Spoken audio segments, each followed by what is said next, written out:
The great I am deserves all our worship, our devotion, our admiration, our awe. At because siya po ang the great winner. The Lord Jesus Christ is our champion, the victor, the victorious one. Everybody wants to be a winner. Pag siguro naman nagtanong tayo, sino ditong gustong talunan siya sa buhay? Walang magbo-volunteer at walang may gusto noon. And everybody can be a winner in their own right, in their own context. Why? Because God designed people to be winners. Not winners against each other, but winner against oneself and against Satan and against satanic destruction, damage, against satanic work in our lives. And God wants people to be winners. In fact, sa Jeremiah 29:11, malinaw na malinaw po, "For I know the plans I have for you, declares the Lord. Plans to prosper you and not to harm you. Plans to give you hope and a future." Kung minsan may mga nagtatanong, bakit kaya ganitong buhay? Ganito bang gusto ng Diyos para sa akin? Lagi na lang akong talunan. No, the Lord says, "I know the plan I have for you. It is a plan to make you prosperous, not to harm you, but to give you hope and a good future." But Satan wants people to be losers. Kaya sabi ni Lord tungkol kay Satan sa John 10:10, "The thief comes only to steal, kill, and destroy. I came that they may have life and have it to the full, or have it abundantly." Who might then be a loser? At sa discussion po natin ngayon, we like to define what we mean. A loser is a person who consciously or unconsciously allows Satan to steal what God gives him, to steal what God has given in store for him. This is a person who allows Satan to destroy what he builds or what he can still build. He allows Satan to kill him or his potentials for greatness. And it is usually through and because of his personal distorted values, point of view, behavior, and lifestyle. So may pinag-uusapan po tayo mga loser, mga tao na pumapayag kasi, na padadaya kay Satan, consciously or unconsciously cooperating with Satan in the destruction of his own life. And usually, siya po ay nasisira, hindi dahil sa iba, hindi dahil sinisira siya ng iba, kundi dahil sa kanyang baluktot na pananaw, mga pagpapahalaga, punto de vista, sa kanyang maling mga kilos, sa kanyang asal, at sa kanyang pamumuhay, ay sinisira niya at ipinapatalo niya ang kanyang sarili. Because God wants us to be victors, today we like to identify 6 marks of a loser. At gusto nating tingnan, tayo ba yung loser? Husband ba natin? Wife, children, parents? And not to judge people, but so that we will know where we are. And from there, we can move from glory to glory as the Lord allows us. 6 marks of a loser. Dear God, thank you for today. Thank you, Lord, for safety. Thank you for health. Thank you for enabling us to be here to worship you, to bring our offerings, to sing our praises, to dance before you, and to hear your word. Lord, sit on your throne of power and glory and preside over this activity, and may your will be done. Kung ano man po mga hangarin namin sa pagpunta dito, tagunin niyo po, Panginoon, aming mga katanungan. Abutin niyo nawa ang aming mga pangangailangan, Panginoon, at higit sa lahat, do your will. We surrender our will to you now. You have given us free will, but we ask you, let your will be done. We surrender our will to you. Take over. Lead your people. Teach us. Touch us. Heal us, O God. Glorify only yourself and trample on the work of the evil one. Expose, destroy the work of evil in our lives. And we pray, Father, that you may protect us, our assembly right now, from any malicious work of evil men and evil spirits. We put our lives into your hands, O God. Be the shadow over us. Protect us, Lord. Lead us. Encourage us. Strengthen us. Show us our true state so we may be able to change by your help from glory to glory. Let your words be our food, our medicine, our strength. Lord, we ask you to speak to us, and we're confident that you hear as we ask in the name of Jesus, your Son, our Lord and Savior. 6 marks of a loser. Pag inobserbahan po natin yung mga tao na matatawag nating loser as a matter of trend sa buhay nila, we will find these 6 qualities among others. But today we're going to discuss 6. What is the first mark of a loser? Misfortune. a series of misfortunes, never-ending misfortunes. In fact, when they look back at life, it is more misfortune than fortune. That the life of a loser is a record and a life of miserable misfortune. Matthew 7:16, by their fruit you will recognize them. Well, the context of this verse really refers to righteousness. The universal value of the truth of this sentence can never be ignored. But that the fruit of a person will make us recognize the kind of tree that he is. That the things that happen in his life could only be fruits of what he does and what he is, or what probably he doesn't do. By their fruit you will recognize them. So misfortune is the fruit of the unfortunate. Alangan namang misfortune is the fruit of the fortunate. Losing is the fruit of the loser. Proverbs 13:21, misfortune pursues the sinner, but prosperity is the reward of the righteous. In other words, sinusundan ng katakot-takot ng mga problema, katakot-takot ng mga kasawian, yun daw sinner. And remember, the sinner may really be actually a religious person. Hindi ko mo religyoso, hindi ko mo nagsaserve sa church, hindi ko mo may ministry, righteous yung tao. So nagtataka yung iba, bakit po may ministry ako, bakit kumakanta ako sa choir, bakit tumutugtog ako, bakit nagsaserve ako, nagtatithe ako, bakit ako nagkakaganito? Because they equate their religious activity with spirituality. Kumisan hindi yun magkamuka, madalas nga hindi. Sometimes religiosity becomes the cheap cover-up for lack of spirituality. Kumisan napakasigla at napakasidhi ng paglilingkod ng isang tao sa Diyos kasi pala'y may pinagtatakpang kasalanan. It is possible. So huwag natin sasabihin, bakit ito religyoso, bakit ito misyonero, bakit ito ganyan, nagkakanda, dusa-dusa sa buhay. Wala po kumisang kinalaman yun. Prosperity daw is the reward of the righteous. And remember, the righteous person may not really be actually a religious person also. Let us not always equate spirituality with religiosity. Huwag tayo magpadaya sa nakikita ng mata, sa nasusukat ng mga bilang at numero. Now, Job's case was different. Job's case was a trial. So kung sasabihin nyo, bakit siya puro misfortune, hindi yun totoo, sapagkat napakahaba ng buhay ni Job na napakaginhawa niya, napakasaya ng buhay niya, at napakasagana ng kanyang buhay. Dinagukan lang siya ng kapalaran sapagkat pumayag ang Diyos na siya ay dumaan sa isang pagsubok. So may mga taong dumadaan sa pagsubok. But I always caution people, bago nyo sabihin kayo isang makabagong Hob o Hoba, dapat nating tingnan that Job was a righteous man. That from the very mouth of God, sabi niya, have you considered Job a very, very righteous person? So trials go to righteous persons, misfortune to the unrighteous. Yan ang dapat natin i-differentiate lagi.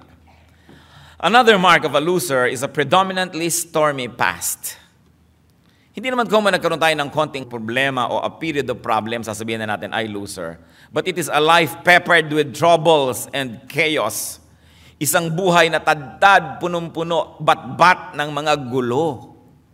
Yan na isa ding palatandaan ng isang loser. Proverbs 1:16-18, pag i-describe po yung mga makasalanan, who of course are losers in heaven's eyes, for their feet rush into sin. They are swift to shed blood. How useless to spread a net in full view of all the birds. These men lie in wait for their own blood. They waylay only themselves. So yung lagi nang may binabalak na masama sa kapwa, lagi nang iisa ng lalamang, pero actually hindi nila alam, ang dami lalong nawawala sa kanila, lalong-lalo ang kapayapaan, ang katahimikan, ang pagiging makadiyos, ang kaluguran ng Diyos nawawala. Proverbs 4:16, another description of people who are losers because they're always trying to be evil, for they cannot sleep till they do evil. They are robbed of slumber till they make someone fall. Proverbs 11:17, a kind man benefits himself, but a cruel man brings trouble on himself. At ito po isa sa mga sinasabi ko na kung minsan sasabihin nyo, bakit siya kind? Puro trouble pa rin ang nangyayari. Ano naman ang malay natin kung yung kindness niya is actually cruelty in disguise? It is possible. Pwede kang bigay ng bigay sa tao dahil pinapadama mo lang pala, gusto mo lang magkautang na loob o kokontrolin mo lang pala siya. So hindi tayo dapat nagpapadaya sa nakikita lang agad. Ngayon, kung totoong kind, tapos may mga misfortune pa rin nangyayari, well, that might be a trial. Yun ang sinasabi natin. Pero huwag kang reklamo sa Diyos, bakit naman po ako ay matulungin, ay ganito ang nangyayari sa akin. Siya sa atin ang buhay, ang puso, talaga ba tayong matulungin? Nagbibigay ba tayo o nag-i-invest? We've got to check our hearts because God judges us through our intentions. By our intentions, we are measured. In Proverbs 12:21, no harm befalls the righteous, but the wicked have their fill of trouble. Once more, you ask, bakit po kami righteous, merong harm? Well, either hindi kayo righteous, kaya harm yan, o dahil righteous kayo totoo, hindi harm yan, blessing yan. It can only be a trial. It can really be a blessing. Just wait till the Lord shows you what it really is. So it is important to assess ourselves. In Proverbs 24:1-2, do not envy wicked men, do not desire their company, for their hearts plot violence and their lips talk about making trouble. In other words, a predominantly stormy past can actually be a fruit of sin. And that sin can be personal or it could be corporate, meaning hindi ka actually yung nagko-commit ng sin, pero yung husband mo, yung wife mo, yung anak mo, yung mother mo, yung kapatid mo, kaibigan mong matalik, nagkakadamay-damay. Kaya nga sabi ng mga tao kay Lord, Lord, bubunutin na po ba namin yung mga damo? Huwag muna sapagkat batang-bata pa yung mga tunay na halaman, buhol-buhol ang ugat niyan sa ilalim ng lupa. Pag binunot mo yung damo, masasaktan din yung tamang halaman. Kaya antayin na muna nating tumibay yung tamang halaman bago bunutin ang damo at itapon ang damo sa apoy. So kung minsan, kahit ka mabuti, buhol-buhol ang ugat mo with the evil because you're too close with them, therefore you also suffer. That's why we have to be very, very careful about our human relations and interaction. Another mark of a loser is broken relationships. With family, with friends, with associates, with strangers. And what we're talking about here is a series, a trend of broken relationships. That it is a rule rather than the exception. Once in a while, we have broken relationships, even if we are godly. Kasi kahit naman po tayo mabuti, meron ding mga masasamang tao. Kuminsan, mabuti tayo ng konti, masama tayo ng konti. A combination of both. So, nagkakaroon tayo ng mga broken relationships. But losers look back at their life and they see nothing but broken relationships. Na kung siya ay isang social person, sociable person, halos lahat ng dati niyang kaibigan ay hindi na niya kaibigan ngayon.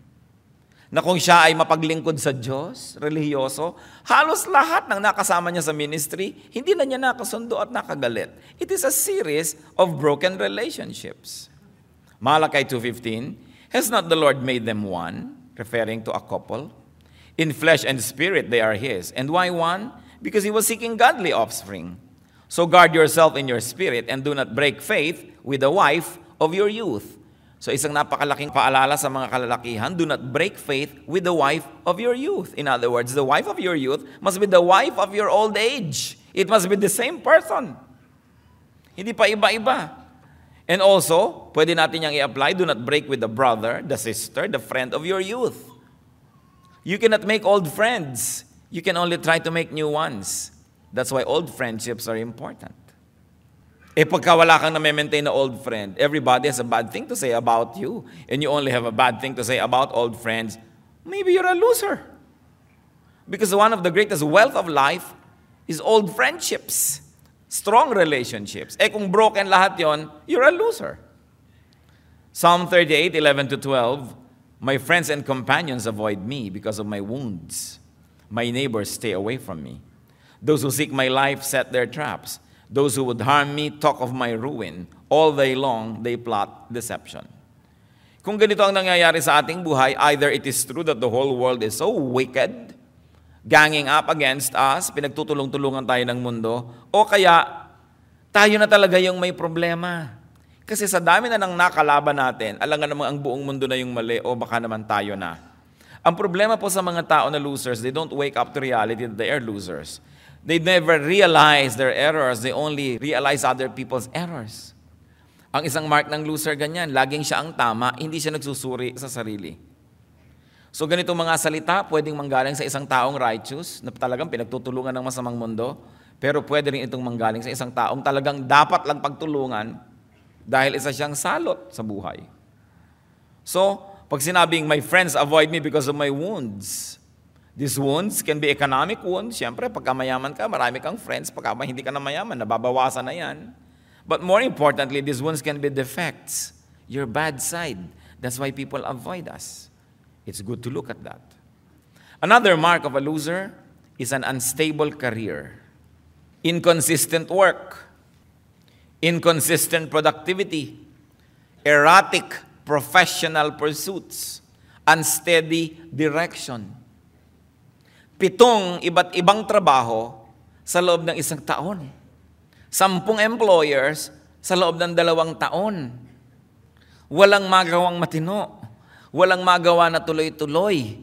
Walang project na natatapos. Walang inuumpisahan na nagkakaroon ng completion. This is a mark of a loser. Why? Because it takes time to build a foundation. Somebody was asking me, Pastor Ed, paano ho ba, gaano ba katagal para bumuo ng isang church na matibay? Sabi ko, 10, 15 years of solid hard work. Solid hard work where you give everything you've got, every drop of your blood, every waking moment is solid hard work, giving of yourself, receiving from the Lord, and giving to people, working with people. At least you need 10 to 15 years to make a solid church. Kahit nasa sales, you need 10 years para maging institution. Kahit sa education, kahit sa carpentry, kahit sa pag-welding at sa pag-vulcanize, kahit sa agriculture, pag paiba-iba ka, you never become a major of anything. So you never become really good at anything. So your roots cannot really go deep. Kailangan mo steady. Ano ba talagang gusto kong gawin sa buhay? Hindi yung palit-palit din ng girlfriend, ng boyfriend, yung nagpapalit ng baro. Hindi palit-palit ng relihiyon tuwing may bagong na-attenda na seminar. Kailangan ang tao magtagal sa isang bagay para niya maunawa ng lubos. Kailangan stable. Kaya bago ka magko-commit, lalo sa religion o sa tao o sa relationship, nag-aaral kang mabuti. But the moment you commit, panindigan mo ang iyong commitment, hindi bigay bawi. Sapagkat walang mararating ang buhay na bigay bawi, urong sulong, atras abante. You've got to be stable. James 1, 5-8, if any one of you lacks wisdom, he should ask God, who gives generously to all without finding fault, and it will be given him. But when he asks, he must believe and not doubt, because he who doubts is like a wave of the sea, blown and tossed by the wind. That man should not think he will receive anything from the Lord. He is a double-minded man, unstable in all he does. Kung ito po ay totoo sa faith, totoo din ito sa career. When you do not really strongly believe in what you are into, you will not be able to give your best. So why get involved in something you do not believe in? Mamaya nagtitinda ka ng mga abaniko, mamaya nagtitinda ka ng mga tsinelas, mamaya nagtitinda ka ng biskotso. Ano ba talagang gusto mong itinda? Kailangan maging specialist ka naman para alam na alam mo ang lahat ng pasikot-sikot dyan, yung supply niyan, yung demand, yung market. You've got to be good at something. But when you keep changing course, kung nagbabiyahe man po kayo, matapos ang 5 kilometers, ay lumiko tayo sa kaliwa. After 3 kilometers, ay balik tayo. Tapos ay kanan, ay kaliwa. Buong buhay ka na nagbabiyahe, wala ka pa narating. It is important to choose and then to pursue a certain direction. An unstable career is a mark of a loser. Another mark of a loser is vexing presence. They brighten up a room simply by living it. Ganyan yung mga losers. Pag present na sila, there is discomfort, there is disturbance, there's tension or confusion, there is agitation. These are the losers because people avoid them. May mga tao, pagkakausap mo, gusto mong takasan. Meron kayong gano'ng kilala? Ayaw mo na matrap ka in the same elevator as this person, lalo na pag nakasabay mo siya sa isang biyahe, nakatabi mo sa bus. Ayaw mo siyang makakasama sa mesa pag may wedding reception, no? O makakatabi mo sa mga lamay dahil naguguluhan ka. May mga tao na pagkakasama mo sila, parang pasan mo ang daigdig. Wala na silang ginawa kundi ipasa sa iyo ang mga problema nila, dumaing ng dumaing, magreklamo ng magreklamo, mamintas ng mamintas, makahanap ng mga ikalulungkot sa buhay. You don't want these people around. These people are losers. On the other hand, there are people you desire to be around. And you melt in their presence to absorb their breath. Dahil their breath is a breath of life. Nakakaganang kausap, nakaka-entertain, nakaka-amuse, nakakapagpasaya, nakakapagpatalino, nakakapagpalakas ng loob. But losers always want to burden people with their presence. Pag inimbita mo sila sa iyong party, magsisisi ka. Pag pinayagan mo silang makapasok sa iyong club, sa iyong exclusive organization, talagang hinagpis ang aabutin mo. So dapat naman iniisip natin, ako ba yung loser? What kind of emotion, what kind of reaction do I inspire in people? Na pag dumarating ba ako, gustong-gusto nila o naiinis sila? There are people who know everything, and one of the people that you can never really stand are people who know everything. They always have the last say on everything. Ang kanilang favorite na punctuation mark is the period. When they say something, period. It's final. And you don't want them around. Kaya kung masyado kayong marunong, kailangan kuminsan nagmamaang-maangan din kayo para matuwa naman yung mga tao na mas marunong sila ng konti kaysa sa inyo. Kasi one of the most terrible persons to be around is the person who knows everything. Kaya yung tinitignan po natin. Proverbs 19:7, a poor man is shunned by his relatives. How much more do his friends avoid him? Though he pursues them with pleading, they are nowhere to be found. Now, poor can mean economically poor. But very, very importantly, this kind of poor can mean poor in manners, poor in graciousness, poor in kindness. People don't want you if you are this kind of poor person. He is shunned by relatives, avoided by everybody because he is poor in great things. Kasi kahit naman ikaw materially and economically poor, kung napakagrasyosa mo, matulungin ka, nakakatuwa ka, people like you around. So titingnan po natin yan. Si Jonah, a very important case, although probably buong buhay hindi naman siya loser, but in this case he's a loser because he was avoiding the call of God. God was calling him to Nineveh. He boards a boat going to the opposite direction of Tarsus. So when he was on the boat and the boat was there out in the open ocean, what happened was there was a storm that the boat was about to sink.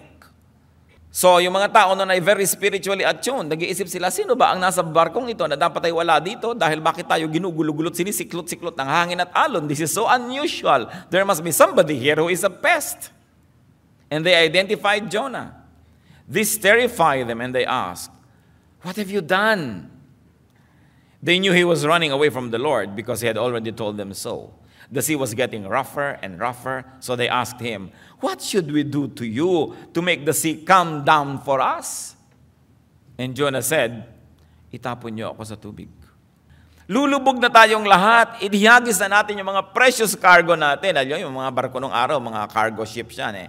Mga tradesmen, mga merchants ang sumasakay. May mga dala silang mga kalakal, binibili from afar. Tapos sa takot na lang nilang mamatay, inihagis na nga yung mga cargo na yun sa dagat. Kahit na makauwi na lang sila kahit wala na silang kayamanan. Pero sobra pa rin ang pagsiklot-siklot ng alon sa barkong ito. Sabi, ano bang dapat namin gawin sa iyo? Kasi sumakay-sakay ka sa barkong ito, hindi ka dapat narito. Sabi ni Jonah, ihagis niyo ako sa tubig. Matapos ang maraming mga pagsisikap nilang huwag gawin yun, they arrived at an inevitable conclusion. Either he drowns or all of them would drown. So inihagis si Jonah sa tubig. Kayo ba isang Jonah sa buhay ng iba? Mula nung sumakay kayo sa barko nila, nagka-peste-peste na ang buhay nila? O kayo ba may kasamang Jonah? Alam nyo yung mga, kuminsan naawa kasi ako sa babaeng ito. No? Bakit? Nakakapitong asawa na 5 abortion. No? Nakakalimang arso na to nang nagawa sa buhay. 3 na ang pinatay, hinulog sa kanal, binarilitong-lito na siya, naaawa ako O ngayon, anong gagawin mo? Pakakasalan ko siya. Ha? Jonah yan! Nakita mo na ganyan ang trend ng buhay niya. Sino ka, a knight in a shining armor na biglang maiiba ang lahat dahil pumasok ka sa kanyang buhay? Well, meron naman kumisan talaga na dahil tinulungan mo, natulungan, hindi naman siya masyadong grabe. Pero titingnan ninyo, baka pattern Kasi kung pattern, wala siya sa tamang lugar. Hindi ang inyong relasyon sa kanya ang magliligtas, kundi dapat ilagay siya sa tamang lugar para umayos ang kanyang buhay. Marami po tayong alam na ganyan, nasangkot sa buhay ng iba. Kawawa naman yung kumari ko kasi ganito, kasi ganyan. So papautangin ko muna hanggang yung alahas ko, ibinigay ko muna hanggang lahat na, hindi na muna mag-aaral si Junjun na ibigay ko na kay kumari ang pampaaral. Dahil kahit anong ibigay mo doon, mauubos din dahil may mga tao na parang balding butas. Kahit gaano karaming tubig ang ilagay mo, paglingon mo, ubos uli. Dapat marunong tayo. Baka loser yung ina-associatean mo na yan. So sabi natin, Christian tayo, anong gagawin natin sa kanila? Mamaya-maya na natin yan pag-usapan. Another mark of a loser is chronic discontentment. Itong taong loser, lahat ng tao kinakainggitan. There is always envy in his or her life. No? Ecclesiastes 4:4, and I saw that all labor and all achievement spring from man's envy of his neighbor. Inggit. Ang mga loser, mga inggitero, inggitera. Yung mga winner, pag nakakita ng mga ibang winner yon, tinitingnan nila ano ba yung good quality, baka may matutunan ako sa kanya, mahawahan naman ako ng good work ethic niya. Pero yung mga envious people, they are full of jealousy when they see people succeed. Maganda rin ito mga kapatid, siyasatin niyo ang sarili niyo. Pag may kapatid kayo, pinsan, kaibigan na umaasenso, sumisikat, nagseselos ba kayo? Kayo ba yung nagsasabing, hindi ka na ma-rich? Yan yung nagsasabing, hindi ka na ma-rich, mga inggit yan eh. Kasi pagka meron kang dating kamukha lang, katabla, tapos umasenso ng umasenso, hindi mo na ma-rich, dapat kang matuwa, wow, hindi ko naman siya ma-rich. Kasi kung rich na rich ko siya, pareho lang kami loser. Dahil talaga pag nagiging winner, medyo umaangat, hindi na ma-reach ng iba. So gagawa ka na lang ng paraan para siya ma-reach. O gagawa siya ng paraan para kayo magkatagpo. Pero talagang kasama yon. Yung mga kamag-anak na, dati nung pinsan pa lang kita, naghahabol lang pa lang tayo sa mga gilid ng ilog. Rich na rich kita. Ngayon, pa-appointment pa. Inggit yon. Kasi kung natutuwa ang pinsan mo, wow, asenso na talaga tong pinsan ko. Kailangan pa natin ng appointment. Siguro talagang busy. Siguro maraming negosyo, maraming ginagawa. Pero yung mga nagre-reklamong di ka na ma-rich, I'm telling you, inggit yun. Jealous yun. So, ganun ang sinasabi natin sa sarili natin. Teka, nagiging inggitero ba ako? You know, alam nyo ba na ang mga pagiging mainggitin hindi lang pwedeng mangyari sa mahihirap o sa mga small time, kahit sa hari. King Saul became jealous and envious of David. General niya si David, pinapapunta niya sa madigmaan. Pag umuwi sila, ang mga tao naman kasi kakanta, wow, Saul killed his thousands and David killed his tens of thousands. Nag-umpisang magselo si Saul. Pero general naman yun pag may napapatay yun for his glory kasi siya yung king. Pero sabi sa 1 Samuel 18:8-9, Saul was very angry. This refrain galled him.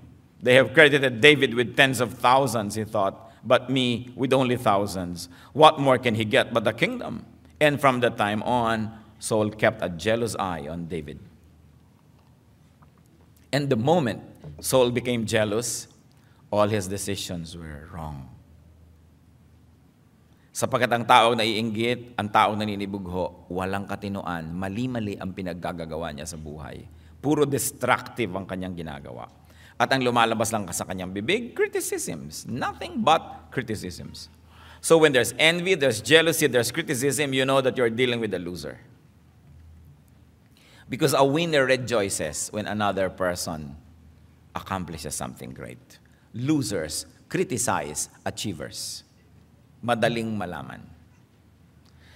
Now, let's talk about 7 to-dos with a loser. Ano bang pwedeng gawin sa mga loser? Number 1, if it's you. No? Pagka ikaw yung loser, pag ako yung loser, etong dapat natin gawin. Find the spiritual cause of the problem. Find the root cause. Why? Because everything is spiritual. Ang lahat ng bagay ay spiritual. Ang nakikita natin sa physical world is only a manifestation of the true spiritual reality which is unseen. Halimbawa, nakakita kayo ng ngiti sa aking labi, yun ay manifestation lang ng isang spiritual state of my mind or my heart which now finds expression in the physical world through a smile. Pag napangiwi naman ako at nakasimangot, the muscular arrangement of my face is nothing but an expression of the spirituality inside my heart which says I'm angry. So yung totoo spiritual realities finds expression in the physical world. The physical world is only a dim and a cheap reflection of that deep truth which is unseen. Kaya dapat find the spiritual cause if you're a loser. May dahilan yun. Hindi pwedeng aksidente yun. Walang aksidente sa creation. It's always cause and effect. A fruit will always have a tree. An effect will always have a cause. 1 Corinthians 2:13-14. This is what we speak, not in words taught us by human wisdom, but in words taught by the Spirit, expressing spiritual truths in spiritual words. The man without the Spirit does not accept the things that come from the Spirit of God. They are foolishness to him, and he cannot understand them because they are spiritually discerned. So spiritual reality is spiritually discerned. And what is spiritually real becomes real in the physical world. So a physical, actual loser is actually a spiritual loser. Kaya ang dapat hanapin natin yung spirituality. That's why the Lord says, you must be born again. Why? Because of sin, everybody has become a spiritual loser. And you cannot go on existing, being a spiritual loser, and expect to be a physical winner. You've got to change spiritually first so that you will also change physically and materially. That's why the Lord said, you must be born again. You cannot just go on with this life. You're already a loser. You've got to be born again so you have a new lease on life, a new page, blank one, so that you can write good things there. Punong-puno na ng dumi yung dati. That's why the Lord said, you must be born again. You know, this born again business has so many shades of meaning. So you find the spiritual cause. Why am I a loser? Because masama ako mag-isip, dahil malisyoso ako, dahil inggitero ako, dahil ganito, dahil ganyan, nagiging loser tuloy ako. Change. Uproot the spiritual cause of the problem. Ephesians 6:12, for our struggle is not against flesh and blood, but against the rulers, against the authorities, against the powers of this dark world, and against the spiritual forces of evil in heavenly realms.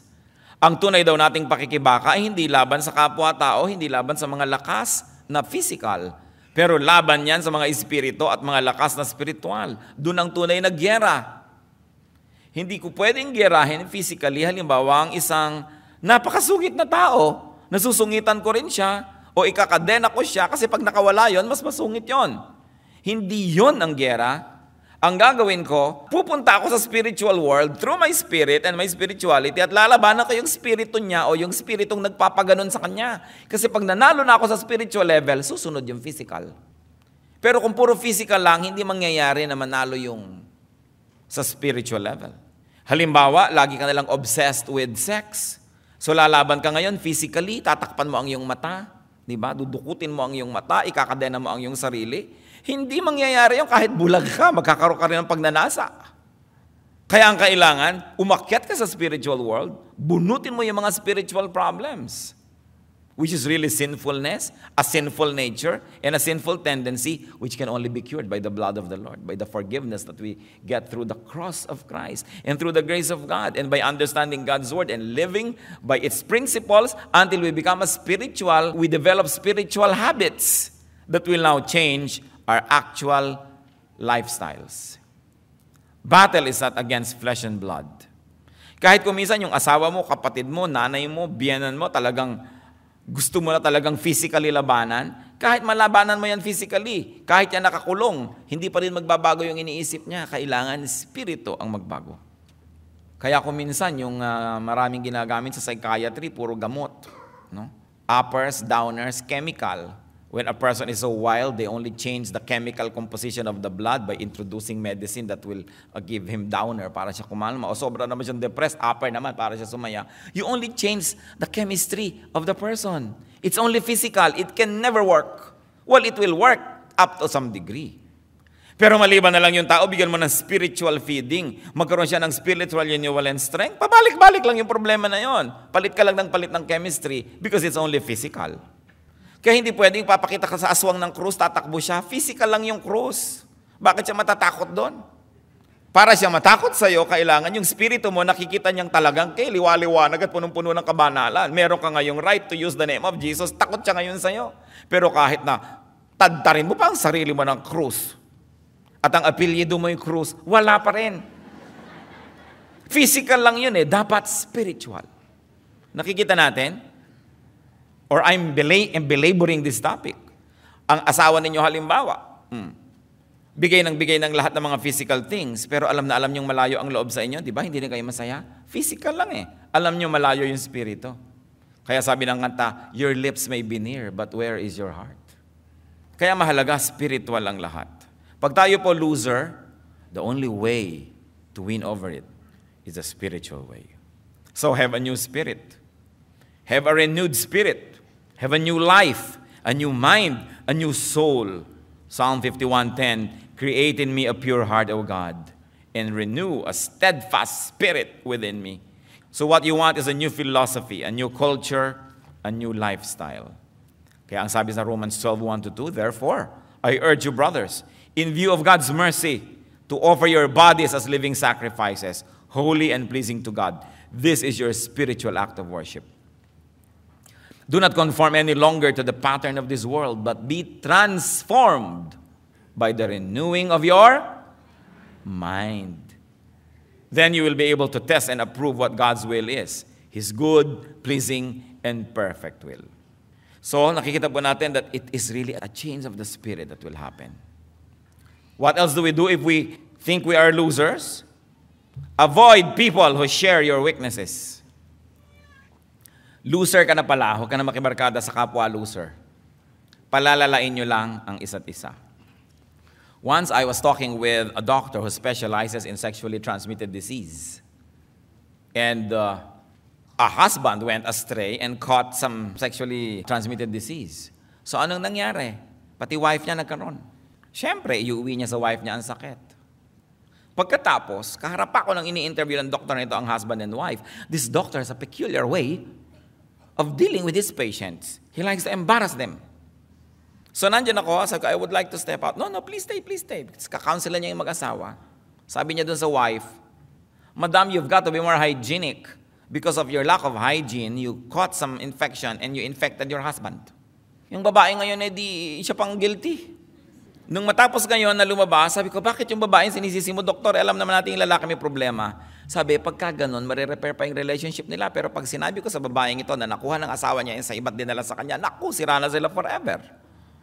Sabi ko, well, medyo questionable ang ethics nyo tungkol dyan. Pero, sabi niya, but clinically, we will do something about this. But what we're saying is, pinupuwersa niya kasi ang wife na dali ng husband pag tinitreat niya ang husband. Dahil kahit itreat mo yung husband, nailipat na sa wife. So, ililipat ulit sa husband, pabalik-balik. In other words, kung pareho kayo may infection, kailangan pareho kayo ma-cure. At hindi kayo dapat magkaroon ng liaisons. Hindi kayo dapat magkaroon ng relasyon. So, if you're a loser, don't make a close contact with another loser because you will keep on reinfecting each other. So, mahilig pa naman ang mga tao sa ganyan. Sabi nga ng kasabihan, birds of a feather flock together. So, losers like to be around losers. But that is not the way. You will only infect and reinfect each other. Sabi sa Matthew 15:14, if a blind man leads a blind man, both will fall into a pit.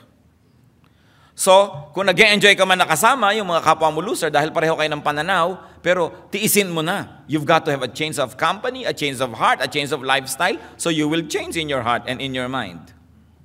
Now, yan ang pinag-usapan natin kung tayo yung loser. What if it's someone else? What if the loser is someone else? Maybe a close relative, maybe a partner in life.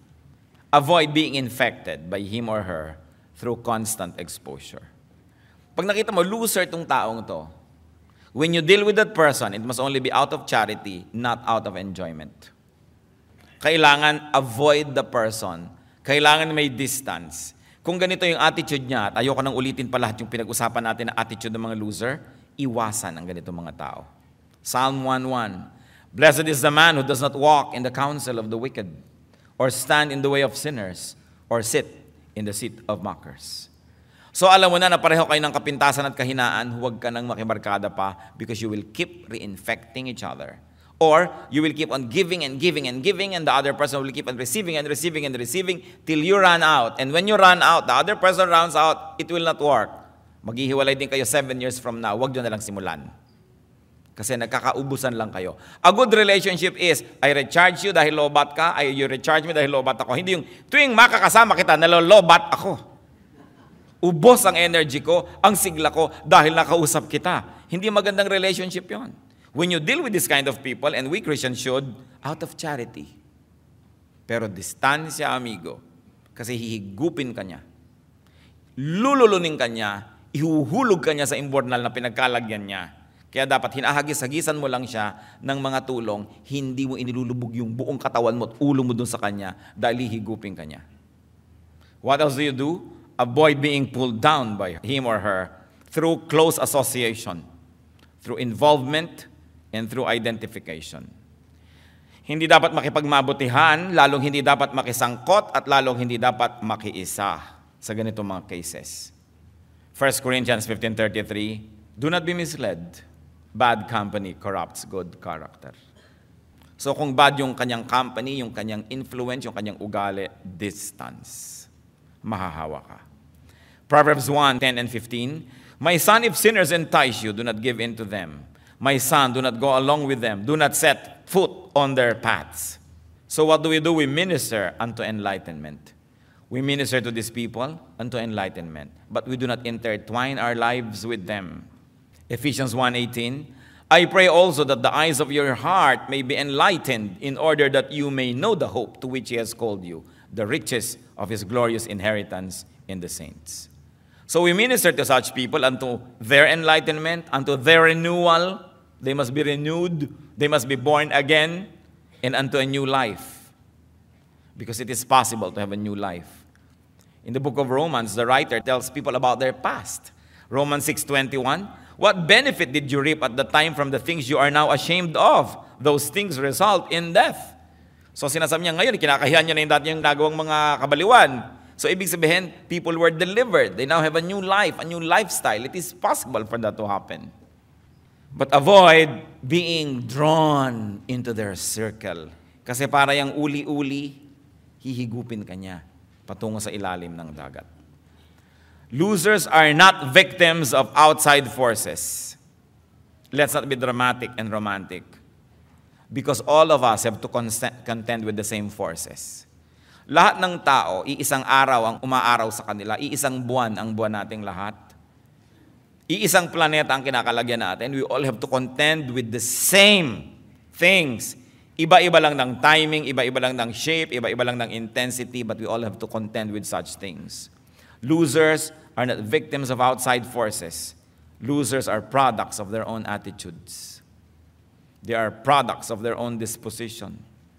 So losers are to be helped, but remember, church, from a distance.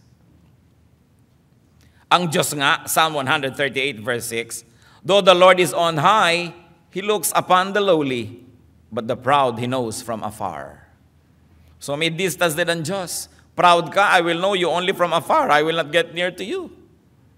Kaya nga di ba tayo, pagka hindi godly, lumalayo ang blessing ng Diyos? Siya nga lumalayo eh. At ang Panginoong Jesus, nung ipapako sa krus, bakit niya sinabi, Father, Father, why have you forsaken me? Because at the time, all the sins of the world were heaped upon Him.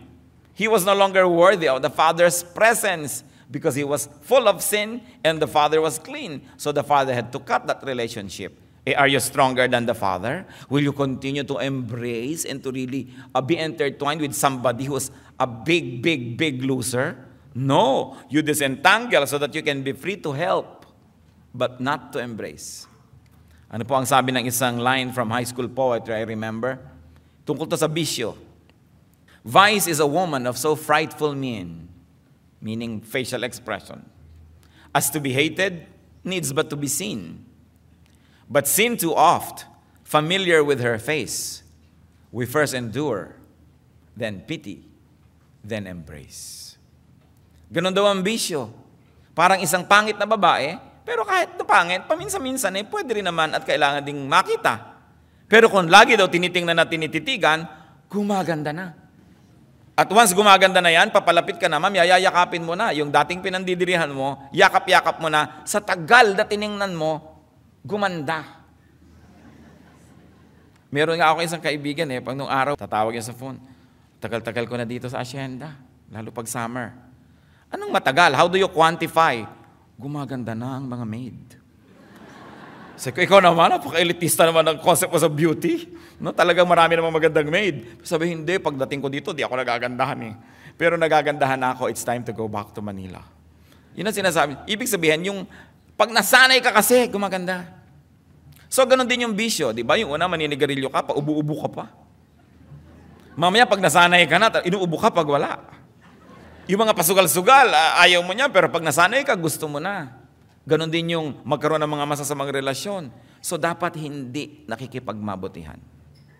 So ang sinasabi natin, be helpful, be supportive of losers, but don't get intertwined. Because sometimes the very attraction of the losers is that they are losers. They make you feel like a hero, a knight in a shining armor that will snatch them from hell. But many people don't want to be snatched because it is their very nature. So what will happen to you? You get entangled. So, it is important to be very, very careful. And with God's enablement, losers are to help themselves. But first, we've got to identify ourselves. Tayo po ba'y loser? Dapat meron tayong tamang assessment of ourselves. Romans 12:3, for by the grace given me, I say that to every one of you, do not think of yourself more highly than you ought, but rather think of yourself with sober judgment, in accordance with the measure of faith God has given you. So identify yourself and identify people around you so you will know how to behave. And then don't forget that there's victory in Jesus. Whether you are the one assessed to be and found to be the loser or someone else, there's always hope. 1 Corinthians 15:57, but thanks be to God, He gives us the victory through our Lord Jesus Christ. So do not deny being a loser if you are, but do not just accept being a loser, and do not think and act and live like a loser, especially if you are in Christ. Hindi bagay. Ang mga anak ng Diyos, sabi sa 1 Peter 2:9, you are a chosen people, a royal priesthood, a holy nation, a people belonging to God, that you may declare the praises of Him who called you out of darkness into His marvelous light. Such is the great identity of God's people.